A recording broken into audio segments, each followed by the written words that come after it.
Bienvenue, chers amis, dans la suite de notre voyage à travers le livre « La tragédie des siècles » d'Ellen White. Dans la vidéo précédente, nous avons vu comment les prophéties d'Apocalypse 11 ont prédit les événements qui ont conduit à la Révolution française.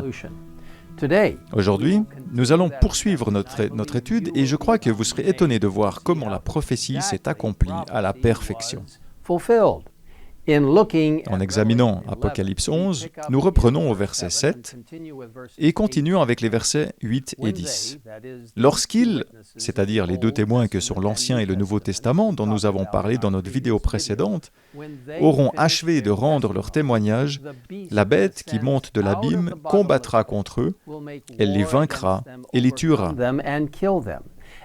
Leurs cadavres resteront exposés sur la place de la grande ville qui s'appelle symboliquement Sodome et Égypte. C'est la ville où leur Seigneur a été crucifié. Tous les habitants de la terre seront dans la joie à cause de leur mort. Ils s'en réjouiront et échangeront des cadeaux, car ces deux prophètes leur auront causé bien des tourments. Que signifie donc ce passage et comment s'applique-t-il à la Révolution française ? Tout d'abord, il est important de se rappeler que ce langage prophétique est symbolique. Il ne fait pas référence à Sodome ou à l'Égypte au sens propre, mais à ce que ces lieux symbolisent. Remarquez que le passage dit « la grande ville qui s'appelle symboliquement Sodome et Égypte ». Dans le livre « La tragédie des siècles », il nous est dit que de toutes les nations dont l'Écriture nous rapporte l'histoire, c'est l'Égypte qui a le plus effrontément nié l'existence de Dieu et foulé aux pieds ses commandements. Vous vous souvenez peut-être de la déclaration audacieuse de Pharaon « Qui est l'Éternel pour que je lui obéisse en laissant partir d'ici les Israélites ? Je ne le connais pas. Aussi, ne les laisserai-je pas partir ?» Cela, mes amis, c'est de l'athéisme. Et la nation représentée par l'Égypte aurait exprimé un tel déni des revendications du Dieu vivant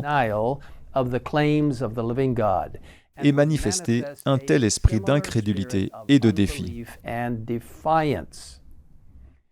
La grande ville décrite dans Apocalypse 11 est également comparée spirituellement à Sodome. La Sodome littérale était connue pour avoir enfreint la loi de Dieu et surtout pour sa conduite immorale et ses pratiques sexuelles. Ellen White écrit « Il ressort donc des paroles du prophète que peu avant l'an 1798, un gouvernement sortant de l'abîme devait s'élever pour faire la guerre à la parole de Dieu. Dans le pays où les deux témoins allaient être réduits au silence, on devait voir s'étaler l'athéisme de Pharaon et la luxure de Sodome. »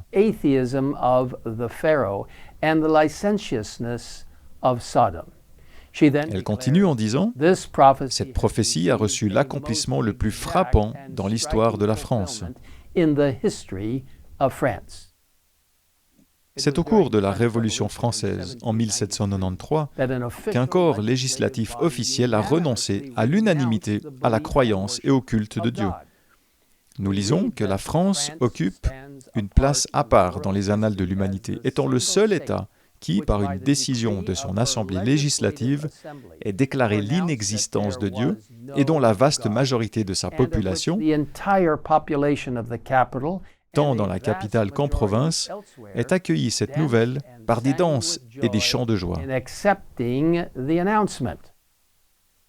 Dans Apocalypse 11, au verset 8, nous lisons « Leurs cadavres, en référence aux Écritures, resteront exposés sur la place de la grande ville qui s'appelle symboliquement Sodome et Égypte. C'est la ville où leur Seigneur a été crucifié. » Que signifie cette phrase « où leur Seigneur a été crucifié » ? Nous lisons que ce détail prophétique s'était également réalisé.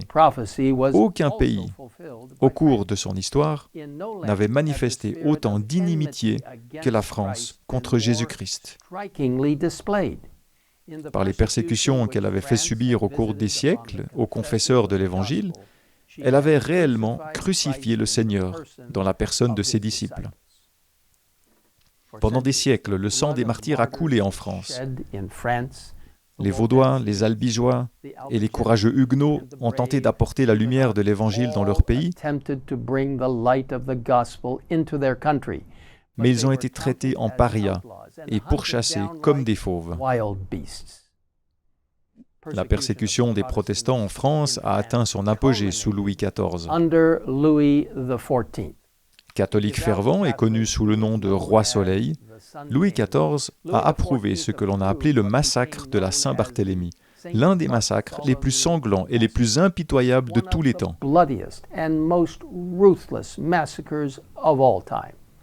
Ce terrible massacre a duré 7 jours à Paris, puis, sur ordre spécial du roi, s'est étendu aux provinces et a duré 2 mois. Au total, 70 000 fidèles de Dieu sont morts, jeunes et vieux, riches et pauvres, hommes, femmes et enfants.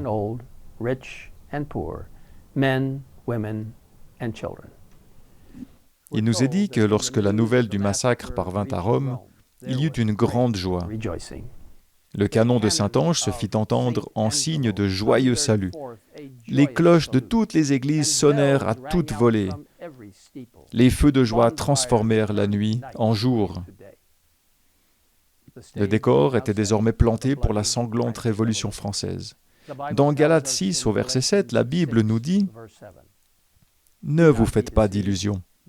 Dieu ne se laisse pas traiter avec mépris.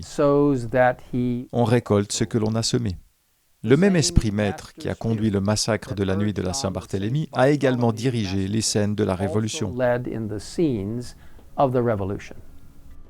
Mais même dans la nuit la plus sombre, Dieu n'oublie pas son peuple. Sa parole n'a pas été réduite au silence pour toujours. Comme nous le verrons dans notre prochaine vidéo, sa lumière a surgi des cendres et a contribué à briller plus que jamais, apportant espoir et courage dans la vie de millions de personnes. Et maintenant, je vous invite à prier avec moi. Père Céleste, fais-nous continuer à comprendre comment, lorsque les gens évitent et annulent la parole de Dieu, des résultats terribles se produisent.